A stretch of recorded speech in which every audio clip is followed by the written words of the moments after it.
Welcome students. देखो अपन Lorentz transformation पढ़ रहे हैं। लॉरेंज के रूपांतरण समीकरण, लॉरेंज ट्रांसफॉर्मेशन इक्वेशन। तो देखिए अपन ने जो है कल इक्वेशन कौन सी तक पढ़ाई कर ली थी कि जो अपना एक्स स्क्वायर है plus y square plus z square minus c square t square equal to 0। निर्देश तंत्र एस के लिए एक इक्वेशन ये होती है। फिर देखिए x dash square plus y dash square plus z dash square minus c square t dash square equal to 0। ये इक्वेशन आई थी अपनी निर्देश तंत्र एस डैश के लिए इक्वेशन नंबर 2। फिर अपन ने गैलेलियन ट्रांसफॉर्मेशन से यानी कि गैलेलियन रूपांतरण से किसकी वैल्यू निकाली, x dash y dash z dash और टी डैश से। गैलेलियन रूपांतरण समीकरण से y dash equal to y, क्योंकि वाई और जेड डैश तो परस्पर क्या थे, समांतर थे और टाइम भी t dash equal to t था। तो गैलेलियन ट्रांसफॉर्मेशन यही था, r dash vector equal to r vector minus VT.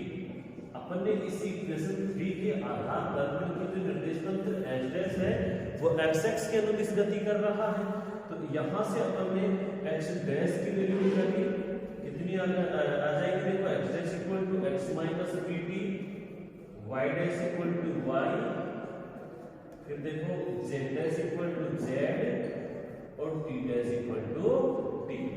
ये इक्वेशन 4 अपन ने निकाली थी और लास्ट में यही कर रहे थे कि ये तुल्यता का संबंध का पालन तभी करेंगे जब ये इक्वेशन 4 है तो इक्वेशन 2 में पुट करोगे। फिर जो इक्वेशन आएगी अपने एक्स वाई जेड में आएगी वो इक्वेशन 1 के तुल्य आनी चाहिए, तभी एस और एच डैश आपस में तुल्यता सिद्धांत का या मौलिक जो प्रथम अधिग्रहित है अपेक्षिकता का उसका पालन करेंगे। तो अपन वैल्यू पुट कर रहे थे, तो बताओ क्या पुट की थी, एक्स माइनस वीटी का square plus y dash equal to y का square, z dash equal to z का square minus c square t dash equal to t का स्क्वायर इक्वल टू 0। स्टूडेंट्स इसको सॉल्व किया था अपन ने, तो a माइनस बी के होल स्क्वायर से x square plus b square t square minus 2x v t plus y square plus z square minus c square t square equal to 0। ये equation अपने आई है। मैंने कहा था कि इक्वेशन 5 अपने आई है वो इक्वेशन 5 अपनी इक्वेशन 1 के तुल्य है क्या, देखिए इक्वेशन 1 के तुल्य है क्या, वहां x square plus y square plus z square minus c square t square equal to 0 है। लेकिन यहाँ पर एक अतिरिक्त पद आता है जो तुल्यता संबंध का पालन नहीं होने देता, अर्थात इक्वेशन 5 में अतिरिक्त पद कौन सा है, v square t square minus 2x VT. देखो आप v square t square minus 2x VT अगर नहीं हो तो ये इक्वेशन 1 के तुल्य है। तो अतिरिक्त पद होने के कारण तुल्यता सिद्धांत का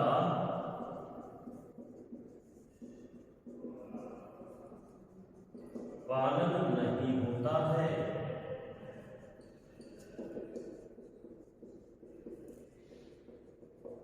अतः इस अतिरिक्त पद को हटाने के लिए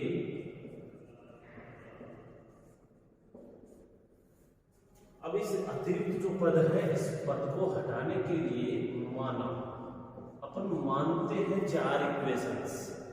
माना यहां दिख रहा होगा आपको, ठीक है, माना एक्स डैश इक्वल टू मान ले कि alpha x plus beta t. देखिए 4 इक्वेशन मानेंगे, y dash equal to y मान ले, z dash equal to z मान ले और t dash equal to gamma x plus delta t. अपन ने x dash y dash z dash t dash का ये मान माना है जहां पर अल्फा बीटा गामा डेल्टा क्या है, नियतांक है, ये कांस्टेंट है 4। अल्फा बीटा गामा और डेल्टा। इस अतिरिक्त पद को हटाने के लिए अपन ने x dash equal to alpha x plus beta t, y dash equal to y, z dash equal to z और t dash equal to gamma x plus delta t। ये चार कांस्टेंट है अल्फा बीटा गामा और delta. ये equation अपन ने मानी है 6। अब अपन क्या करते हैं कि डायग्राम से इन चारों कांस्टेंट्स की वैल्यू निकालते हैं। ठीक है, ये पार्ट अपने को क्लियर कर देते हैं, इसकी आवश्यकता नहीं है। एक बार डायग्राम से अपन क्या करेंगे, इन चारों कांस्टेंट्स की वैल्यू निकाल करके और जो इक्वेशन अपन ने मानी है उनमें इन कांस्टेंट की वैल्यू पुट करो और इन कांस्टेंट की वैल्यू पुट करने के बाद दोबारा से जो मान आ रहे हैं x dash y dash z dash और t डैश के, वो दोबारा इक्वेशन 2 में पुट करो। अगर इक्वेशन 2 में पुट करने के बाद में जो इक्वेशन आएगी वो इक्वेशन 1 के तुल्य आती है, तो ये तुल्यता सिद्धांत का पालन होता है। अर्थात जो समीकरण आएंगे वही अपने लोरेंज के रूपांतरण समीकरण कहलाएंगे। जब तुल्यता का पालन हो जाएगा वही लोरेंज रूपांतरण समीकरण। तो इन कांस्टेंट्स की वैल्यू निकालने के लिए देखिए स्टूडेंट्स, डायग्राम अपना था ये।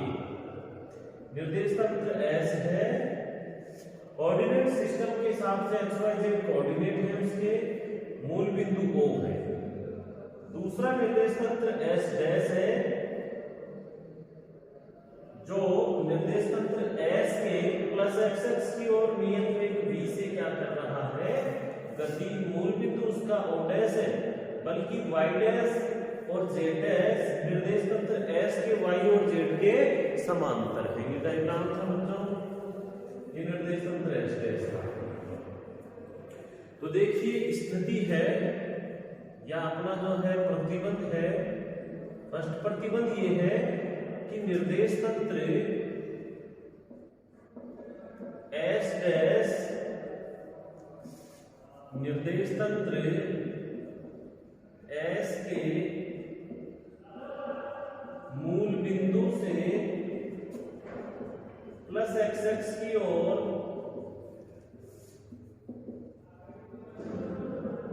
गति करता है।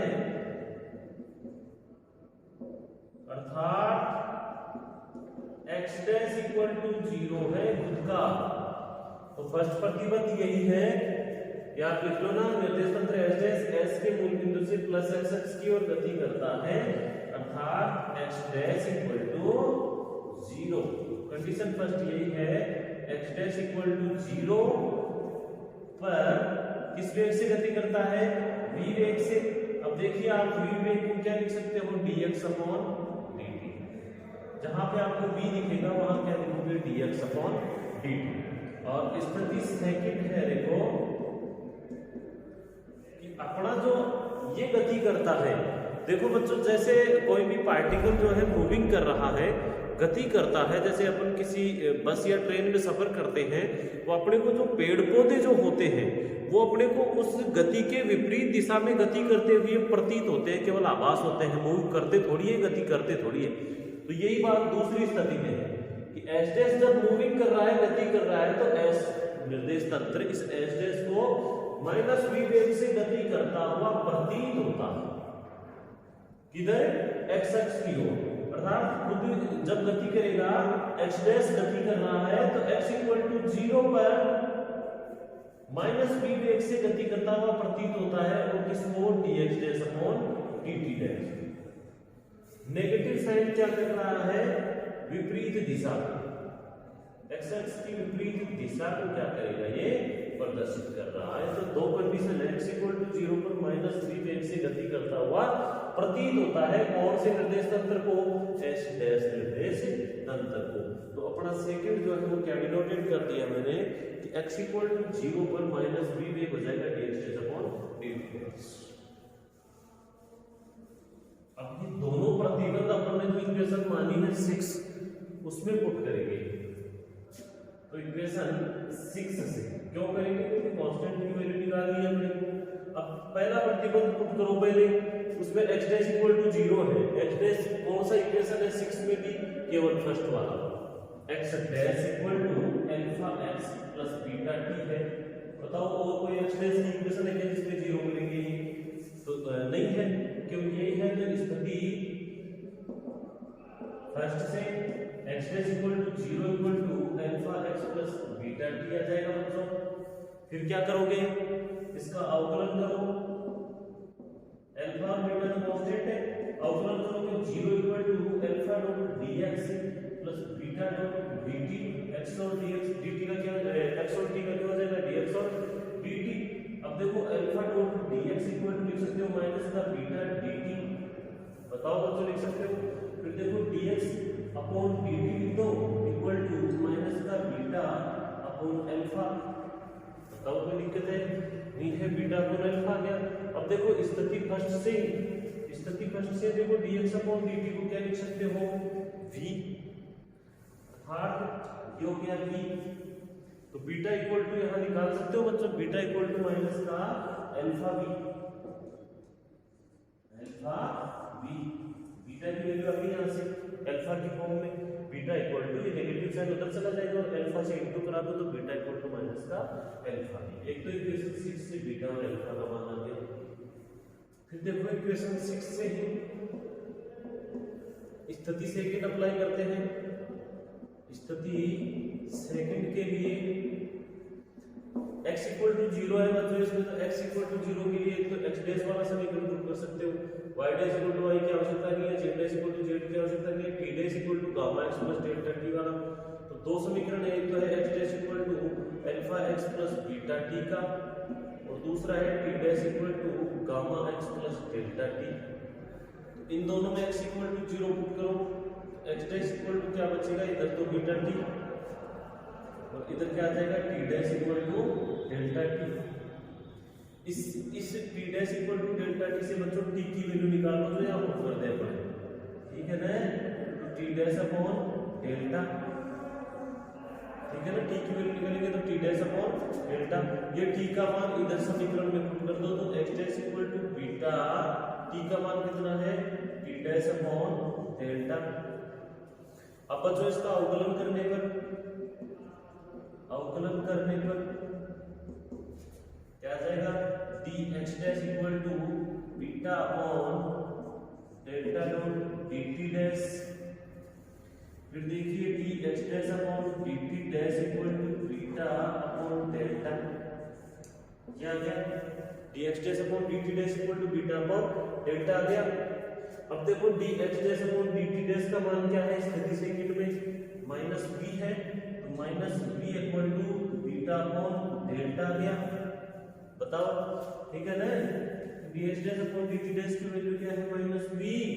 फिर देखो यहाँ पे बीटा की वैल्यू पुट करो, निकाली हुई है अपनी, बीटा इक्वल टू क्या होता है माइनस का अल्फा b अपॉन डेल्टा। ये देखो बीटा इक्वल टू माइनस का अल्फा b निकाला हुआ है, सॉल्व कर दो, माइनस से माइनस कैंसिल, b से b कैंसिल, तो 1 इक्वल टू क्या आ जाएगा अल्फा अपॉन डेल्टा। या आप कह सकते हो कि अल्फा इक्वल होता है इसके डेल्टा। कंडीशन सेकंड से ये मान आ गया और कंडीशन फर्स्ट से beta equal to minus alpha b और सेकंड से अल्फा इक्वल टू डेल्टा। तो बताओ ये दो वैल्यू अपने प्राप्त हुई है, इक्वेशन 6 में आप पुट कर दो बीटा का मान और अल्फा का मान। डायग्राम से कंडीशन लगाई दो, उन कंडीशंस को अपन ने अप्लाई किया इक्वेशंस में, तो अपने पास में बीटा की वैल्यू आ गई और डेल्टा कह सकते हो यहाँ की वैल्यू आ गई। जो वैल्यूज आई है उनको डिनोट करेंगे यहाँ। बीटा इक्वल टू क्या प्राप्त हुआ माइनस का अल्फा और एक अल्फा इक्वल टू क्या प्राप्त हुआ डेल्टा। इक्वेशन 6 में मान रखने पर तो रखो बच्चों 6 क्या हो जाएगी x dash equal to alpha x plus beta की वैल्यू क्या है माइनस का अल्फा b t। तो बताओ x डैश इक्वल टू क्या हो जाएगी, अल्फा कॉमन ले लो दोनों में से, x माइनस b t, ठीक है। y dash equal to y ऐसे कैसे पुट कर दो, जेड डैश क्यों, जेड, क्योंकि इनमें तो अपने पास वैल्यू ही नहीं है ना, कोई कांस्टेंट है। फिर टी डैश इक्वल टू बताओ क्या पुट करोगे, gamma x plus delta T है, तो डेल्टा की जगह क्या वैल्यू आई है बच्चों, अल्फा टी। अब इक्वेशन हो गई अपनी ये 7, ये 7 नंबर की जो इक्वेशन आई है, इस इक्वेशन को कह रहा है कि अब पुट करो इक्वेशन 2 में। देखिए तुल्यता का सिद्धांत का पालन करती है या नहीं करती है, दोनों वैल्यू को पुट कर दी 6 में। तो देखो इक्वेशन 7 को 2 में रखने पर, तो रखो बच्चों, इक्वेशन 2 है x dash square, x dash का मान क्या है, अल्फा एक्स माइनस बीटी, तो alpha square x minus b t का स्क्वायर, वाई डैश की वैल्यू क्या है, प्लस वाई का स्क्वायर, जेड डैश की वैल्यू क्या है, जेड, तो प्लस जेड का square, minus c square, t dash की वैल्यू क्या है, gamma x plus alpha t, तो gamma x plus alpha t का स्क्वायर इक्वल टू 0। इसको सोल्व करते हैं हम लॉरेंट रूपांतरण समीकरण के लिए। देखो बच्चों, ये सोल्व करने से अल्फा स्क्वायर कैसे कैसे, a माइनस बी का होल स्क्वायर करो, इसे x square b square t square minus 2x b t plus y square plus z square minus c square, gamma x plus alpha t का square, तो gamma square x square plus alpha square t square plus 2 gamma x alpha t equal to 0। Solve कर लिया अपन ने, minus b का whole square और यहाँ a plus B के होल स्क्वायर से, और भी मल्टीपल करो। देखो alpha square x square, alpha square को इक्वल कर दो alpha square b square t square minus 2x b t alpha square plus y square plus z square minus c square gamma square x square minus c square alpha square t square minus 2 gamma x alpha t c square equal to 0।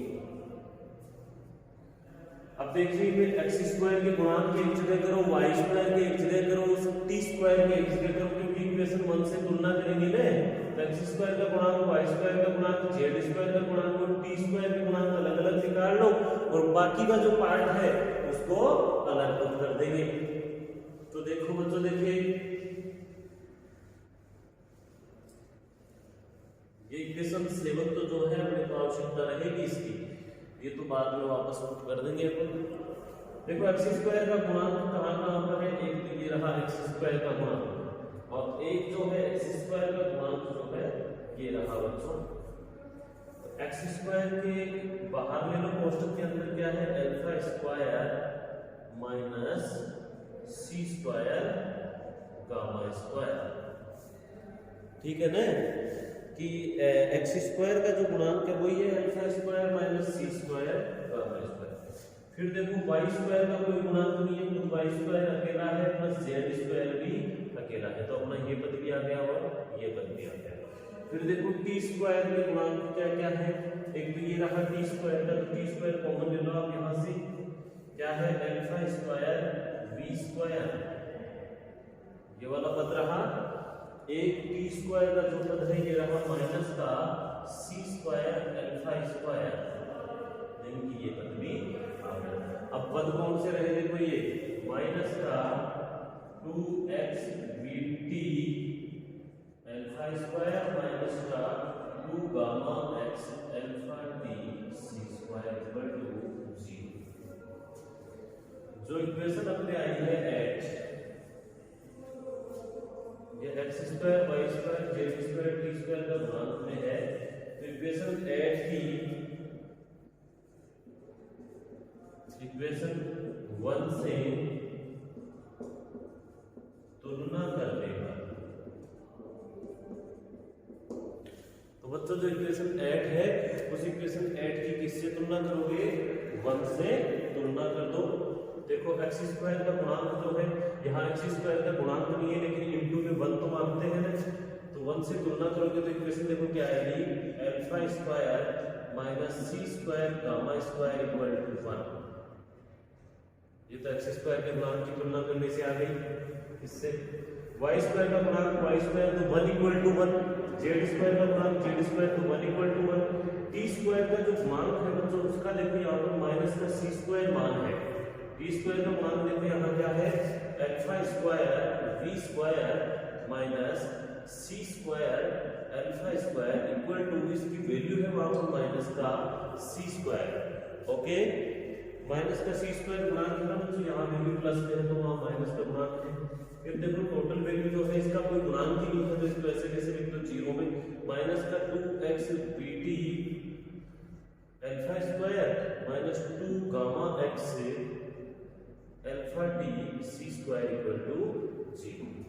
इनकी तुलना करने से अपने पास में ये equation प्राप्त होती है। अगर y z का गुणांक नहीं है तो 1 इक्वल टू 1। इसको आप राइट डाउन करोगे टोटल को। फिर देखो इन गुणांकों से अपन और भी वैल्यू निकाल सकते हैं कांस्टेंट की तुलना करने के बाद, और इसको वापस वो इक्वेशन 7 में उसमें पुट कर देना, फिर इसका मतलब वही अपने लॉरेंज के रूपांतरण समीकरण है बच्चों। तो एक तो देखो अपना जो इक्वेशन है अल्फा स्क्वायर इक्वल टू ये वाला माइनस का सी स्क्वायर,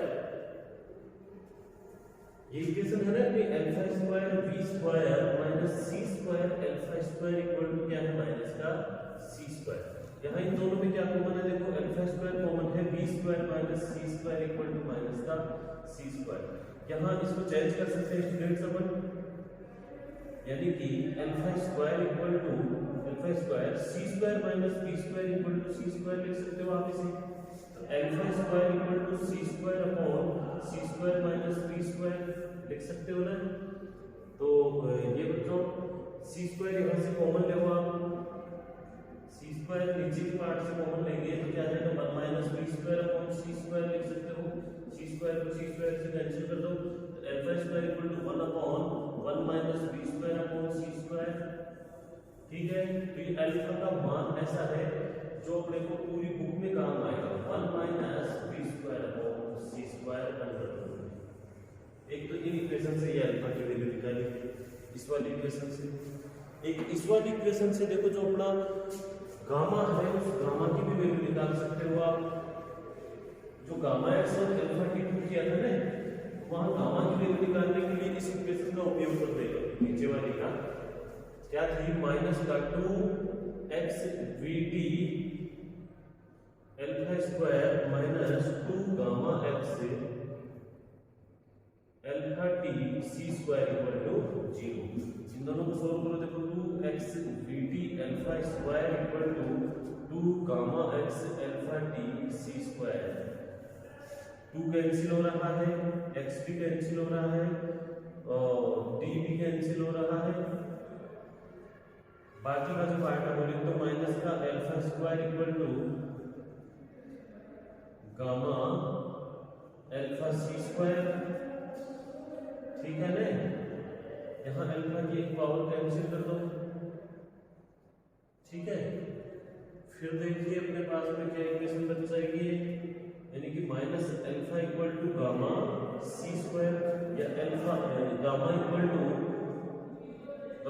माइनस का alpha upon c square value, ये भी पुट कर सकते हैं।